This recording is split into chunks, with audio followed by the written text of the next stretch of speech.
All right, good evening.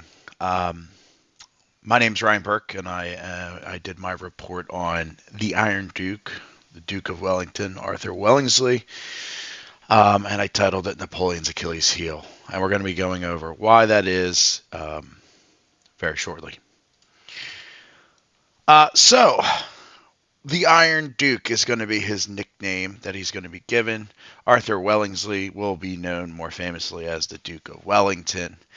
He is a famous historical figure out of Ireland, technically, but in British history, he's going to be renowned as the person who defeated Napoleon, as well as brought peace uh, to Europe after uh, stopping Napoleon at the Battle of Waterloo. Food and clothing are named after him as well, like the Wellington boot, beef Wellington. So he is even popular today in some pop culture. So he had a huge impact on Europe in the 19th century, obviously for the reasons I just said. He was very popular at the time, and he's even popular today. If you were to ever say the Duke of Wellington, I think he's probably one of the most popular dukes to ever exist. It's not a very common name today or a title that people use regularly. So my thesis statement was the Duke of Wellington's military successes, diplomatic career, and enduring legacy established him as one of the most important historical figures of the 19th century. We're going to be talking about why he is. I'm going to be going over some of his history, his biography, and some of the impacts that he's had, and the legacy that he left behind. Okay. So some of Arthur's Wellesley's early life, he was born in May 1st, 1769 in Dublin, Ireland. He's going to have a soft spot in his heart for Ireland throughout most of his life. He's going to focus on uh, when he becomes prime minister in the 1830s, Catholicism, um, but or bringing that more into the light in England at the time. His family is gonna be Earl and Countess of Mornington.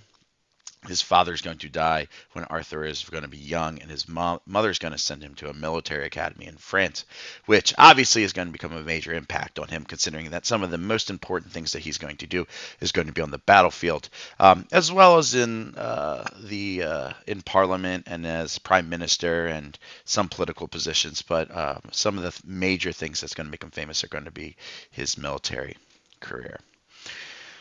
So his early military career, Wellesley became the aide-de-camp to Lord Lieutenant of Ireland. This is going to be one of his first positions that he's going to have, obviously because of his standing in society and the fact that he came from a prestigious family. He did get some opportunities others may not have gotten at that time. He's going to be involved in his first military campaign is going to be in Flanders. It's going to be a part of the whole 1794 France right after the Revolution, Britain, and a lot of other places around France that had kings and queens are going to get a little nervous, and they're going to be pushing for military expeditions into France to try to stop any of that rebellion from leaking out. So Flanders is going to be one of the places that they're going to be. The Flanders campaign is where they're going to be staging a lot of that military outcomes. It's going to be a horrible outcome for Britain, but it's going to teach Wellesley a lot about battle tactics and how and troop movements. Um, as we kind of go through this, we're going to see that the Duke of Wellington, Arthur Wellesley, the guy that we know of today, is not going to be really seen in a lot of these. There's going to be glimpses and flashes of him, and all these experiences in his life are going to build upon each other to make him the Arthur Wellesley that we know of. So he's going to rise to prominence. He's eventually going to go to India. So after Flanders, he's going to return back home. He's going to have a short stint in Parliament in Irish Parliament. And then he's going to get bored of that. He's going to essentially, how he puts it is, he got bored of the gambling and drinking, and he wanted something else a little bit more for him. So he decided to go to India, where he had family as the the viceroy governor of India at that time, so he became pretty involved militarily. He became a major general in 1802, so he had people under his command. Um, Seringapatam, that battle specifically is going to be one of his tried to be one of his most ingenious battles, where he's going to try to attack at night, and it's not going to work out. Uh, the Second Maratha War, this is where he's going to actually be leading uh, larger quantities of soldiers. This is after he becomes Major General, and he's going to have many victories while in India at this time, focusing on perfecting himself and once again becoming better. Sticking with India, he's going to continue to be in India. Some of the lessons he learned from India is discipline, diplomacy, intelligence gathering, some discipline, as in leading troops. He's going to be and leadership, diplomacy. Once again, he's dealing with people from different cultures, dealing with people with different religions, being able to find common ground. That's going to become very important after after the Napoleonic Wars are over, and he becomes important. He becomes leader of coalitions. Intelligence gathering as well. That's going to be very important. If there's one thing that Napoleon did very well, is know your enemy in order to counter them the best way possible. That is something that Arthur Wellesley is going to do as well.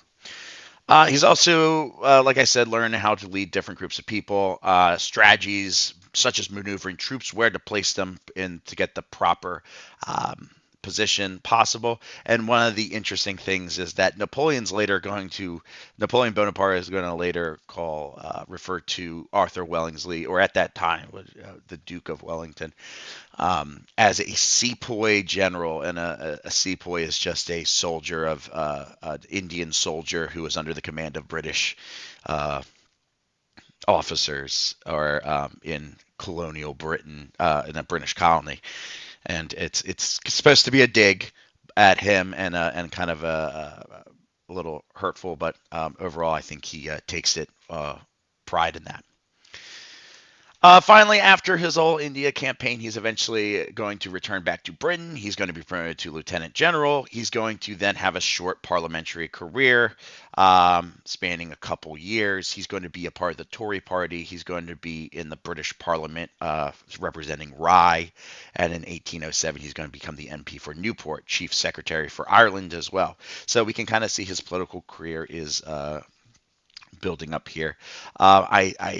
Once again, you also start to see, at this point, he starts verbally confirming that he is going to stop, or at least let Catholic emancipation happen, where they can, especially in Britain at this time with Protestant and the Church of England and Catholicism, it's very at ends with each other. So this is going to be a major thing that's going to happen when he becomes prime minister in the 1830s. Moving on. So the Peninsular War is going to be the next part that Arthur Wellington is going to become involved with. He is going to be leading major coalitions at this time of British, Spanish, and Portuguese soldiers under one flag, fighting for the same thing. So this is going to be a big test for him. He's going to perform very well in early battles. He's going to defeat the French at multiple battles as well. Rolica as well as Vimerio. Wellington is also going to be removed from command shortly after, though, because of a small, or depending, I guess, who you ask, um, a kind of a black spot on the Peninsular Campaign. The Convention of Sintra, or C or an S. This is going to be kind of a dark spot on this whole campaign. Many people in Britain are not going to be happy with this. What essentially comes about is, as Wellington and Wellesley and the British forces and coalition forces are defeating France and defeating French military, they eventually come to the point where they signed this treaty, almost like a convention, with different parts to it, where they signed saying that the French are able to get all their military, their supplies back to France. They're going to allow them to leave, travel back safely. It's going to be very unpopular because, once again, Britain is kind of dropping the ball here at this point, and Britain has the opportunity to really do some damage to France and really essentially stick a fork in them. But Wellingsley is going to be brought back to Britain as a result of possibly being in the reason why this is happening, or possibly the reason why this was signed. He might have had something to do with it. Anyway, the British courts found him not liable for anything, so he was essentially sent back to the Peninsular War to finish out his time fighting there. So at the end of it, after that debacle with the Convention of Sidera, it turns out to be okay for it turns out to be okay for Wellington.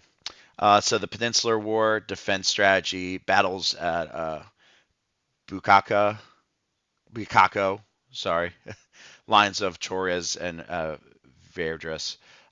So these are going to be some of the big defensive things that Wellington's going to do.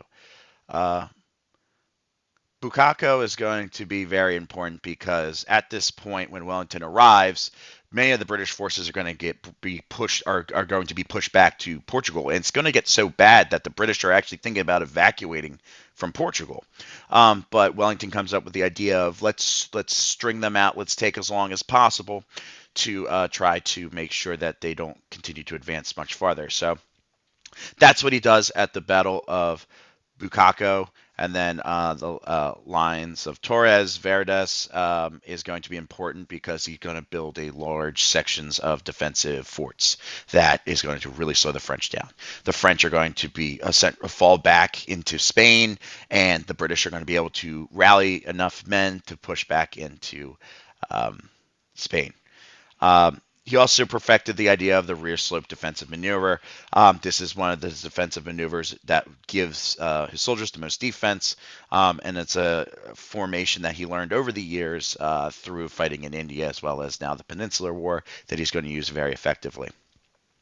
He's going to use these maneuvers to attack against Napoleon as well as slowing his enemy to eventually attacking them. Moving on, we have. Sorry. Uh, Peninsular War with the offensive strategy. So now with Wellington on the offense, him pushing through, trying to get as much ground back from that was lost. One thing that I did notice during my research during the Peninsular War, it goes forward, it comes back, it goes forward, it goes back. It's a very fluctuating war. The French retreat, then they advance, and then British attack, and then they retreat. So early successes lead to progress against the French, but setbacks after Wellington's return to Britain eventually stopped a lot of that. Eventually, the French were pushed back into Spain, and at that point, right after Spain is France. So this is the important thing that Wellington needed in order to keep that going, the war. Finally, he gets victory in Spain. Uh, the Battle of Vittoria. This is where the Spanish king, who is going to be related to Bonaparte, is actually going to be routed back away from the battle, and he earns the title. And Wellington earns the title of Field Marshal because of his victory at Victoria at that time. Battle of San Sebastian is finally taken the city in August of 1813, and then after that point, you have Wellington and his army finally pushing through Spain into France. Uh, but what happens, one of the main things that's going to happen is Napoleon's going to abdicate the throne in May of 1814. But as everybody celebrates, and Wellington then gets the famous title of the Duke of Wellington after Napoleon's abdication. Um, so now we can start referring to him as not as Wellingsley. He did earn other titles before the Duke, but to just make everything a lot more simpler and streamlined, I called him Arthur Wellingsley until he finally got the title of Duke of Wellington.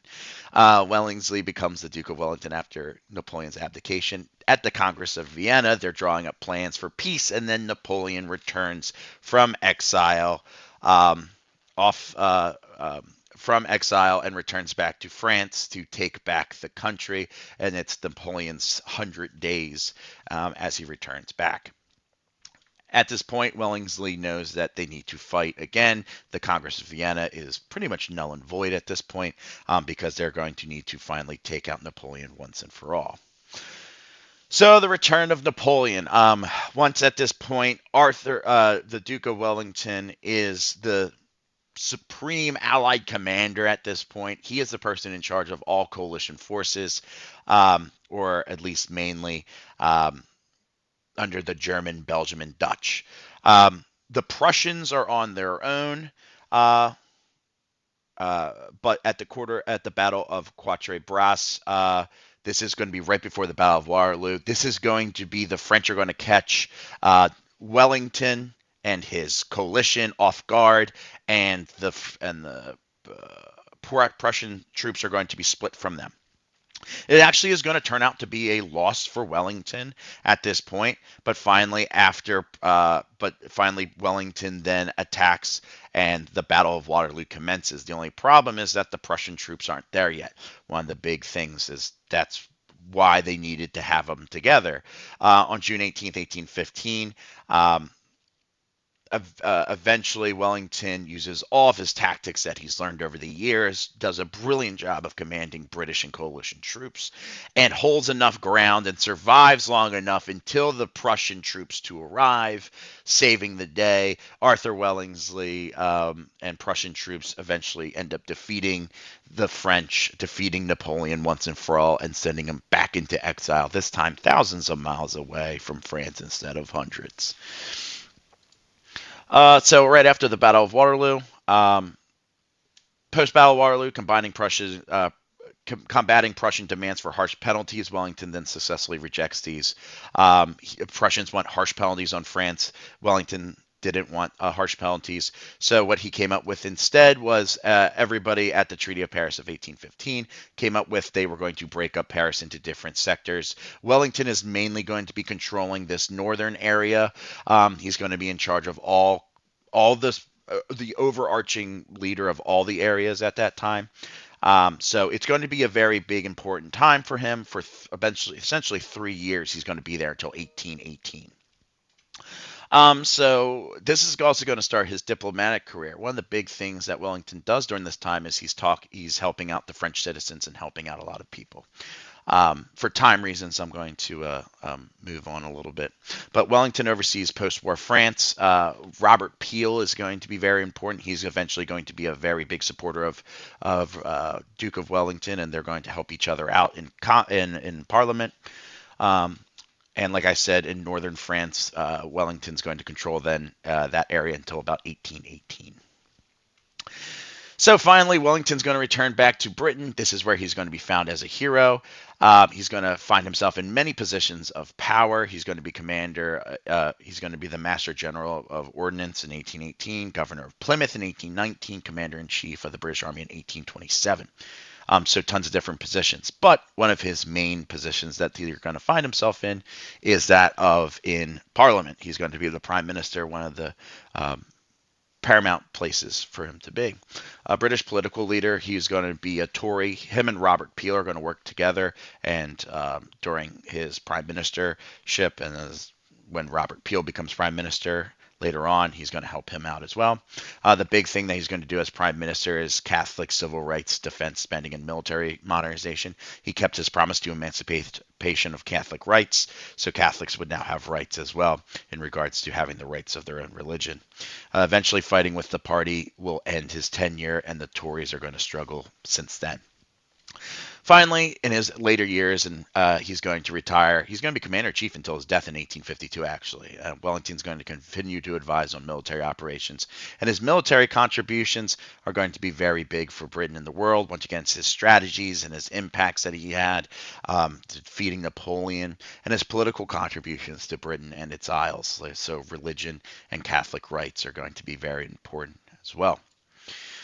Overall conclusion: Arthur Wellington, his importance. He defended India for the British. He expanded the power of the India Trading Company, East India Trading Company, and defending Spain and Portugal, stopping Napoleon, impacting legislation with prime minister, and his lasting legacy changed history and was an unlikely hero in the time of need. So overall, these are my references as well.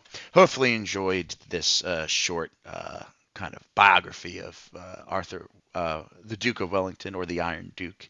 Um, Thank you. Have a good rest of your day.